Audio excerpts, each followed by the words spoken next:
सफ़े अव्वल के आर्किटेक्ट की वजह शोहरत भी फाइक का घर था। उनके खूबसूरत घर को देखने उस ज़माने में लोग आया करते थे। फाइक एक रईस बाप का बेटा था। बड़ी बड़ी स्याह आँखें, काले घुंघराले बाल, थोड़ी में हल्का सा डिम्पल, दरमियाने कद का दुबला पतला बेहद ज़हीन था वो। 65 की जंग के खौफ से गुलबर्ग का बेशतर इलाके के मकीन लाहौर से बाहर चले गए थे।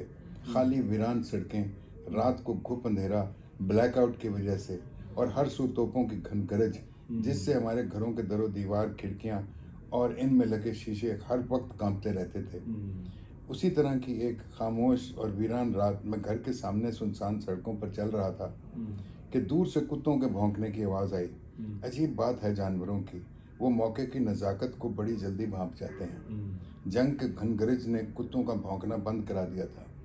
उनको शायद जंग की नागहानी नौयत का एहसास हो गया था। काफ़ी अरसे से हमने भौंकते कुत्ते नहीं सुने थे, तो इस तरह कुत्तों का भौंकना अजीब सा लगा।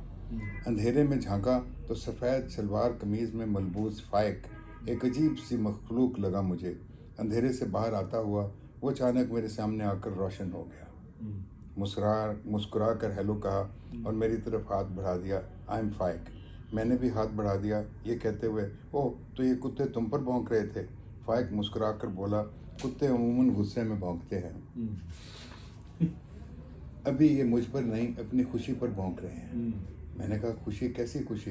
फाइक बोला, हाँ, इस विराट रात में ये बेचारे अकेले पड़े थे, मुझे देखकर खुश हुए हैं। चलो कोई तो है हमारे साथ यहाँ, आओ तुम भी इनकी खुशी में शामिल हो जाओ मेरे साथ, लेट्स वॉक।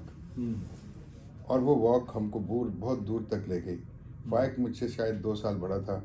वेरी सेंसिटिव, हिस्सास शख्स था वो। फाइक की दोस्ती भी मेरी पूरी फैमिली से हो गई। अब्बा की लाइब्रेरी में वो घंटों बैठा अब्बा से बातें करता। उसे किताबें पढ़ने का जुनून की हद तक शौक था, और हमारे घर में फर्नीचर से ज़्यादा किताबें थीं। 1966 में फाइक ने बड़े अच्छे नंबरों से मैट्रिक पास किया और वो गवर्नमेंट कॉलेज में दाखिल हो गया, मेरिट पर। मैं तब 9वीं क्लास में पढ़ रहा था। क्लास टीचर सर गनी से कुछ बदमज़गी हुई और मेरा दिल स्कूल से भर गया। सुबह स्कूल के लिए निकलता, स्कूल की टाई उतारता और फाइक के साथ गवर्नमेंट कॉलेज चला जाता। मेरी बहन कौसर उस ज़माने में नया अलीगढ़ पब्लिक स्कूल में पढ़ाया करती थी। सिर्फ उनको इस हकीकत का बताया कि मैं स्कूल से भाग चुका हूँ और मैंने मैट्रिक का इम्तिहान प्राइवेटली देने का फैसला किया। कौसर आपा ने मुझे ट्यूशन रखवा दी और प्राइवेट मैट्रिक इम्तिहान की फ़ीस भी दिलवा दी। अब 9वीं जमात का बच्चा अचानक 2 महीने में पढ़कर इम्तिहान देगा 10वीं का, तो वही होगा जो मेरे साथ हुआ, यानी 2nd डिवीज़न, और वो भी 3rd डिवीज़न को बहुत कम नंबरों से मिस करती हुई। अब्बा को पता चला, बहुत नाराज़ हुए, बोले मुझे किसी किस्म की सिफारिश के लिए मत कहना। खैर अब क्या होगा, एक सन्नाटा। कुछ नंबर स्पोर्ट्स में मिले, मैं एक अच्छा एथलीट था।